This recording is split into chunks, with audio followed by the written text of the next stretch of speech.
Egg பஃப்னா யாருக்கு தாங்க பிடிக்காது? சின்னவங்கல இருந்து பெரியவங்க வரைக்கும் பேக்கரி போனா ஃபர்ஸ்ட் கேட்டு வாங்கி சாப்பிட்றதே இதாக தான் இருக்கும். பட் அடுத்த வாட்டி மைதால இல்லாம கோதுமையை வச்சு வீட்லயே சூப்பரா நம்ம இந்த மாதிரி எக் பஃப் செஞ்சு சாப்பிடலாம். எப்படி செய்யறதுன்னு பார்க்கலாமா?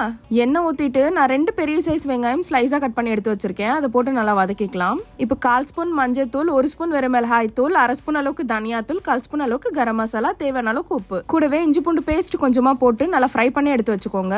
எப்பவும் போல சப்பாத்திக்கு மாவு திரட்டுற மாதிரி திரட்டிட்டு சைட்ல இந்த மாதிரி கட் பண்ணி எடுத்து வச்சிருங்க. இப்போ இதுல நம்ம ஃப்ரை பண்ணி வச்சிருக்க வெங்காயம் வச்சிருங்க. இந்த மாதிரி நான் முட்டையை ஹாஃபா கட் பண்ணி எடுத்து வச்சிருக்கேன். அதை வச்சுட்டு இந்த மாதிரி 4 சைடும் க்ளோஸ் பண்ணிக்கோங்க. ஆப்போசிட் டைரக்ஷன்ல க்ளோஸ் பண்ணணும். கேப் இல்லாம பண்ணிக்கோங்க. அப்படி இருந்ததுன்னா எண்ணெய் ஃபுல்லா உள்ள இறங்கிடும். எண்ணெய் நல்லா காஞ்ச பிறகு இந்த மாதிரி போட்டு 2 பக்கமும் ஃப்ரை பண்ணி எடுத்தீங்கன்னா ஒரு சூப்பரான எக் பஃப் வீட்லயே ரெடி. பேக்கரி அளவுக்கு ஷேப் செமையா வரலனாலும் டேஸ்ட் சூப்பரா இருந்ததுங்க. ஸோ கண்டிப்பா ட்ரை பண்ணுங்க. மறக்காம நம்ம சேனலை சப்ஸ்கிரைப் பண்ணிக்கோங்க. பாய்.